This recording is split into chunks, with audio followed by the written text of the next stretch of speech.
Hey everyone, welcome back to Slipstream Central. I'm your personal race engineer for anything and everything F1, that kid Vic.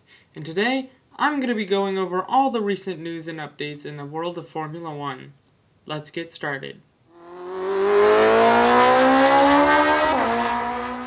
First, let's start off with the fact that Nico Hülkenberg got his best, and I mean best, points finish in a Grand Prix since 2019 in Spain this weekend, with an amazing P5 finish. I mean, the fact that he's in a Sauber, it's absolutely mind-blowing. And with him starting P15 and climbing not one, not two, not three, but 10 places. 10 places, which, it's absolutely insane to see. I mean, he would have technically finished P6, but with Max's 10-second time penalty, which then dropped him down to P10, Nico went up into P5, beating a Ferrari. Beating a Ferrari is, in a Sauber too, is just absolutely insane. Now, another points finish that's worthy of celebrating is Fernando Alonso in P9. Finally scoring his first points of the season, but unfortunately, it's not a lot. It was only 2 points, which means he's still 18th in the Drivers' Championship. But again, it's the fact that he got his first points finally is definitely worth celebrating.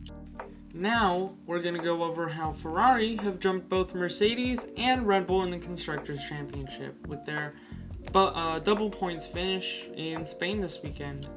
Now, they're in P2 right behind McLaren, but I don't think they're going to get P1 because of the fact that McLaren just look absolutely stellar, and I think they're just going to run away with the Constructors' Championship. But anyways, back to Ferrari. Like I just said, they got a double points finish with Leclerc in 3rd and Hamilton in 6th. Now, before this weekend in Monaco, they didn't look that great. I mean, their car wasn't as fast. They weren't on the pace as they should have been because, well, they're Ferrari. But, it looks like they got their act together and, well, the car looks good.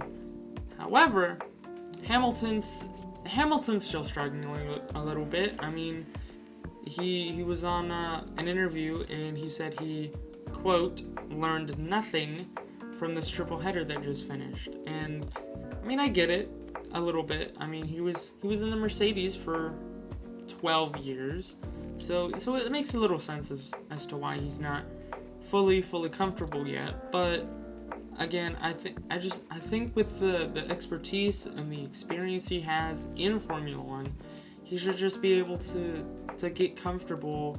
He should already be comfortable. And yeah, it's just a little bit of a shame.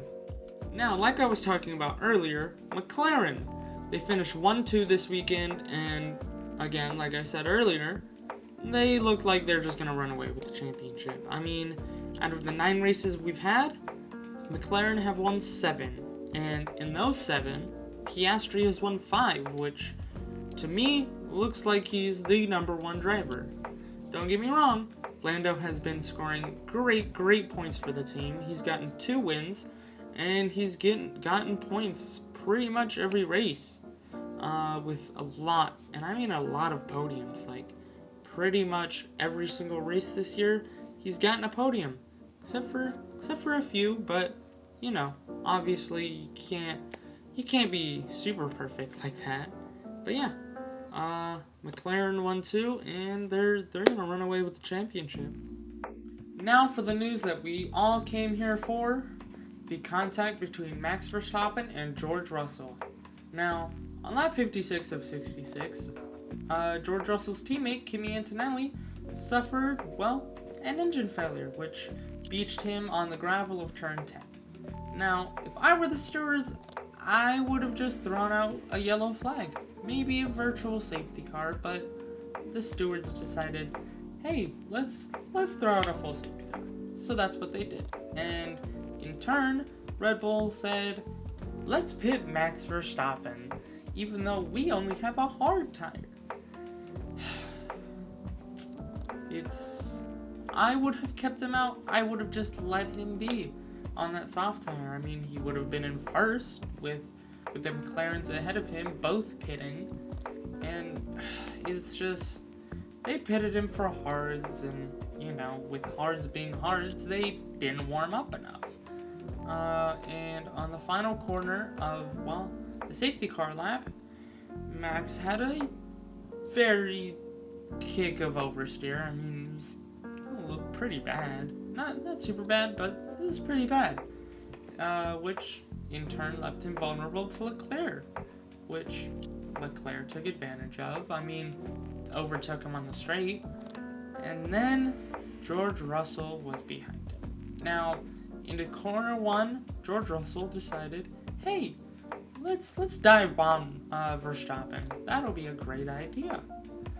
Well, it didn't turn out to be a great idea. I mean, he was a little too far back for a dive bomb, and he hit Verstappen. Not too bad. I mean, there was no damage or anything, but Verstappen just had to take the escape route. And Red Bull said, hey, give the place back to Russell, which Max was furious with. I mean, we all heard it on the radio. I don't know if you heard it, but I definitely heard it. I watched it live. He was just super upset, and then a couple seconds later, into turn 5, Verstappen, he didn't turn, and he hit Russell. Now, it wasn't bad, per se. I mean, there was no damage to any of their cars, but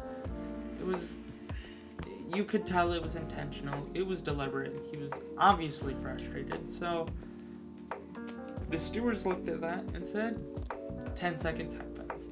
Now, that 10-second time penalty dropped him down from P5 all the way down to P10. Which, it's unfortunate to see, but it is very, very warranted. Now, Verstappen did come out with a statement saying that the contact was totally unnecessary, and then he apologized to George Russell, so, he had remorse for his actions, which is good. But now he's at 11 penalty points, which means one more, and he's gonna be disqualified. Like, he's gonna be withheld from racing for one race. So who knows what that'll do to the championship. And that'll do it for today, folks. I hope you enjoyed, and as always, don't forget to like, subscribe, and turn that bell notifications icon to all so you don't miss any of my uploads. I'm your personal race engineer for anything and everything F1, That Kid Vic, signing off.